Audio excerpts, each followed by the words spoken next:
Good morning dear student. आज के topic के बारे में आपको बता दिया पहले इंट्रोडक्शन में कि आज हम पढ़ेंगे बिलियनों के गुण, तनु बिलियनों के गुण। तो इस चैप्टर की सबसे बड़ी बात जान लीजिए। इस चैप्टर में सबसे बड़ी बात यही है कि इस चैप्टर में आपको किसी भी बिलियन की बात करना है तो वो तनु बिलियन की बात करनी है, ना ही सांद्र ना ही शांद्र बिलियन की बात करनी है, केवल शांद्र बिलियन की बात करनी है। सॉरी, तनु बिलियन की बात करनी है, शांद्र की नहीं। तनु विलयन के गुणधर्म की बात करें तो तनु विलयनों के गुणधर्म में पहला गुणधर्म जो बात करता है, जो इम्पोर्टेंट है कि तनु विलयन का अणुसंख्य गुण क्या है या अणुसंख्य गुणधर्म क्या कहलाता है। तो हमने आपको अभी बताया था विलयन के वे भौतिक गुण या विलयन के जो भौतिक गुण विलय के कणों की संख्या पर निर्भर करते हैं, लेकिन उनकी प्रकृति पर निर्भर नहीं करते। विलय के कणों की संख्या पर निर्भर करते हैं या विलयन में उपस्थित विलय के मोल प्रभाव पर निर्भर करते हैं। विलयन के अणुसंख्य गुणधर्म कहलाते हैं। विलयन के अणुसंख्य गुणधर्म कौन कौन से हैं? तो आपको एक क्वेश्चन बनता है कि निम्न में से कौन विलयन का अणुसंख्य गुणधर्म है? तो आपका आंसर यही होगा 4। पहला होगा परासरण दाब, ऑस्मोटिक प्रेशर। दूसरा होगा आपका वाष्प दाब का अवनमन। तीसरा होगा क्वथनांक का उन्नयन और चौथा और लास्ट होगा हिमांक का अवनमन। अब दूसरी बात समझिए, इसको अंग्रेजी में हमने लिखा भी है और समझाने का प्रयास करते हैं।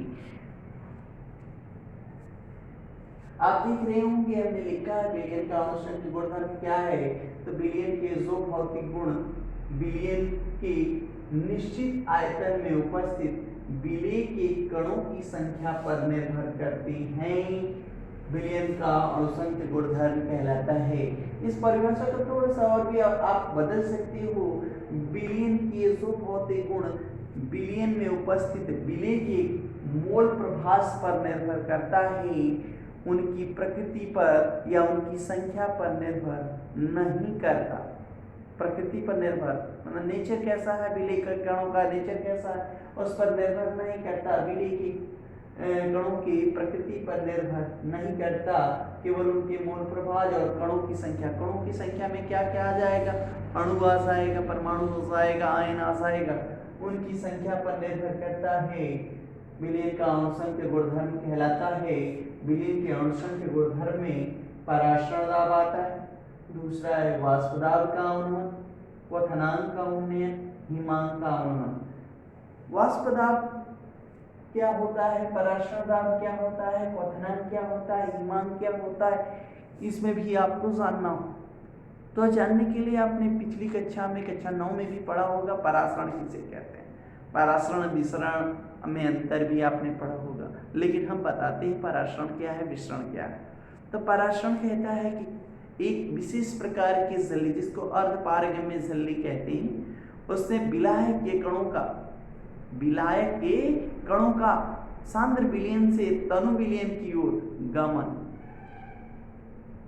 या आप कह सकते हैं तनु विलयन से सांद्र विलयन की ओर गमन, लेकिन एक झिल्ली के द्वारा हो, क्या कहलाता है? परासरण कहलाता है। और विसरण में क्या होता है? किसी माध्यम की आवश्यकता नहीं, किसी झिल्ली की आवश्यकता नहीं होती। विदाउट झिल्ली मतलब कहते हैं कमरे में अगरबत्ती जला दिया किसी कोने पर, पूरा कमरा महकने लगता है सुगंधित, तो इसको क्या कहते हैं? यहाँ पर क्या हुआ? तो यहाँ विसरण हुआ।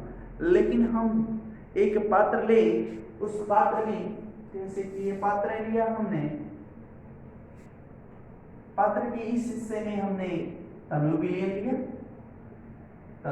लिया और पात्र के इस हिस्से में हमने सांद्र विलयन लिया और बीच में एक झिल्ली लगा दी। ये झिल्ली क्या होगी? अर्धपारगम्य झिल्ली। तो अर्धपारगम्य झिल्ली क्या होती है?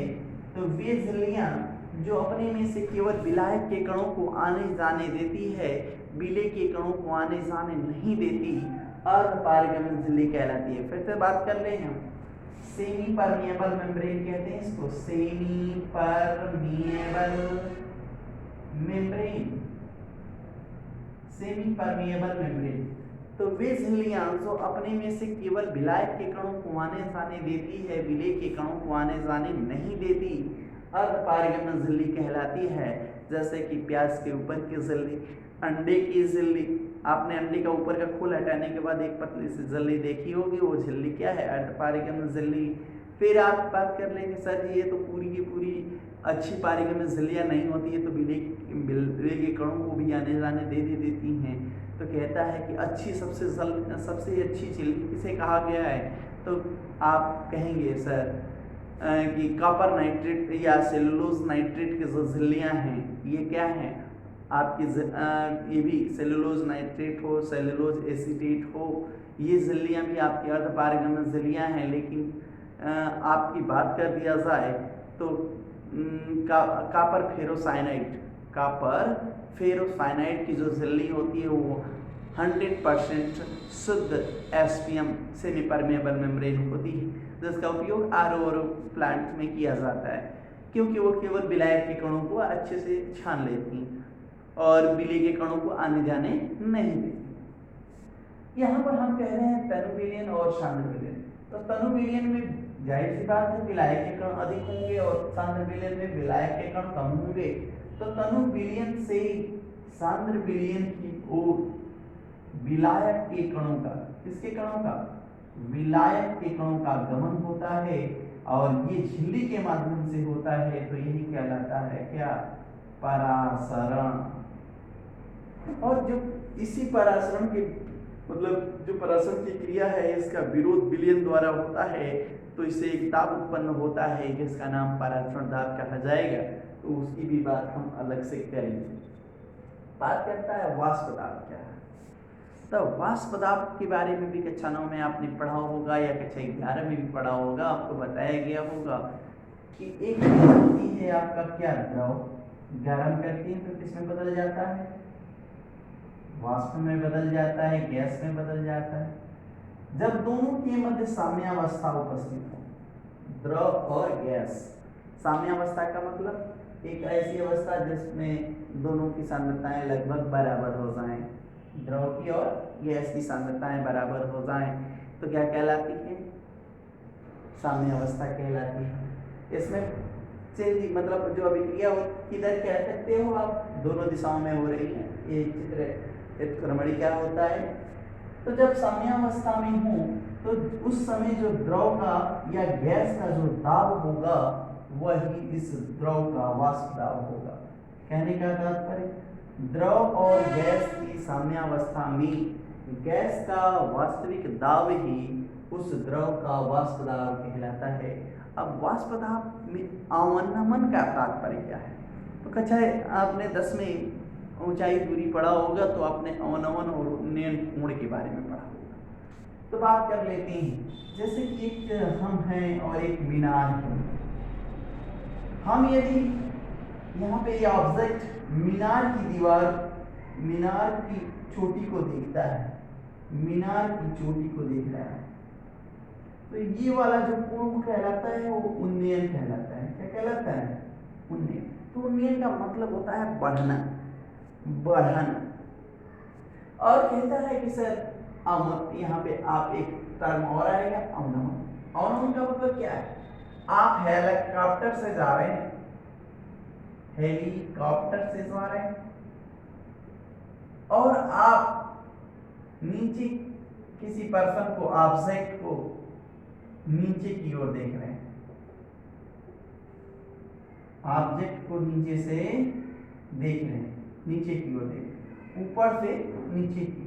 तो ये जो कोण बनता है वो अवनमन कहलाता है। अवनमन मतलब झुकाव, कमी। कमी अवनमन कहलाती है और वृद्धि उन्नयन कहलाती है। इसका तात्पर्य आप समझ रहे होंगे। बस यहाँ पर इससे कोई मतलब नहीं है। मतलब क्या है? अवनमन और उन्नयन से मतलब है। तो वाष्प दाब में कमी आती है, तो कमी कब आएगी ये भी बात है। तो जान लें, इस टॉपिक को भी हम अच्छे से वेलवेट कराएंगे, बतलाएंगे। तो उसमें जान लें वाष्प दाब का अवनमन क्या होता है। तो कहता है कि जब किसी विलयन में, मेनली तनु विलयन की बात कर रहा हूँ, इस चैप्टर में याद रखना तनु विलयन, तनु विलयन, तनु विलयन, तनु विलयन पे ही चलना। कि इस किसी विलयन जो तनु विलयन है उसमें कोई पदार्थ मिला दें, वो कैसा होना चाहिए? अवाष्पशील होना चाहिए, मतलब उसको गर्म करने पे वाष्पित नहीं होना चाहिए, अवाष्पशील होना चाहिए, वैद्युत अनपघट्य पदार्थ होना चाहिए, मतलब जल में घोलने पर वो अपने आयनों में वियोजित ना हो, जैसे ग्लूकोज हो, सुक्रोज हो, माल्टोज हो, चाहे आपका ये आप ले लीजिए कह सकते हैं यूरिया हो, इनकी बात कर रहा हूँ।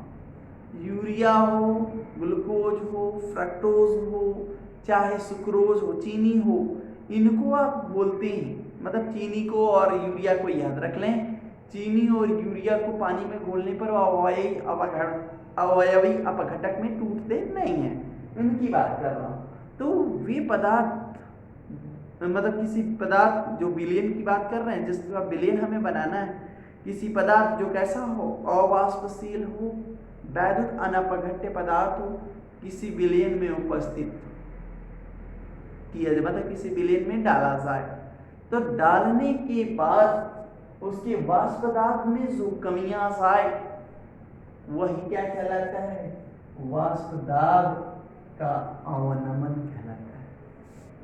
फिर से बात कर रहे हैं कि किसी विलयन में अवाष्पशील वैद्युत अनपघट्य पदार्थ मिलाने पर उसके वाष्प दाब में जितनी कमी आती है, जितना पहले था वो कितना कमी हुआ उसकी मैं बात कर, दोनों का जो अंतर होता है वही कहलाता है वाष्प दाब का अवनमन। इस पर हम डिस्कस करेंगे। फिर कहता है क्वथनांक का उन्नयन क्या है? तो कहता है कि किसी विलयन कैसा होना चाहिए? तनु विलयन, उसमें अवाष्पशील वैद्युत अनपघट्य पदार्थ मिलाने पर जो उसकी क्वथनांक में वृद्धि हो जाती, सपोज दैट पहले जल का क्वथनांक 100 डिग्री सेंटीग्रेड था और हमने उसमें सुक्रोज मिला दिया, चीनी मिला दिया, चाहे यूरिया मिला दिया, अब उसका क्वथनांक हो गया कितना? अब उसका क्वथनांक हो गया 100.5 डिग्री सेंटीग्रेड। तो 0.5 डिग्री सेंटीग्रेड की वृद्धि हुई ना, तो ये वृद्धि क्या कहलाएगी? क्वथनांक का उन्नयन कहलाएगी। क्या कहलाएगी? क्वथनांक का उन्नयन कहलाएगी। बात करते हैं हिमांक का अवनमन। फिर से अवनमन का मतलब होता है कमी। फिर से तात्पर्य समझिए, कहता है कि किसी विलयन में जब अवाष्पशील वैद्युत अनपघट्य पदार्थ मिलाया जाता है, अवाष्पशील वैद्युत अनपघट्य, याद रखना इस चैप्टर की पूरी बात, तनु विलयन, अवाष्पशील वैद्युत अनपघट्य पदार्थ मिलाया जाता है तो उसके हिमांक में कमी आती है। तो पहले 0 डिग्री सेंटीग्रेड अब 3 डिग्री सेंटीग्रेड पे जमने लगे, तो जितना पदार्थ मिलाया आपने और कमी आ गई, कमी आने को ही क्या कहते हैं? हिमांक का अवनमन कहते हैं। इस पर भी डिस्कस करेंगे, लेकिन इसको अपनी बुक से चाहे नोट्स से पढ़ने का प्रयास करिएगा, फिर नेक्स्ट वीडियो में हम इसको आगे देंगे। Thank you.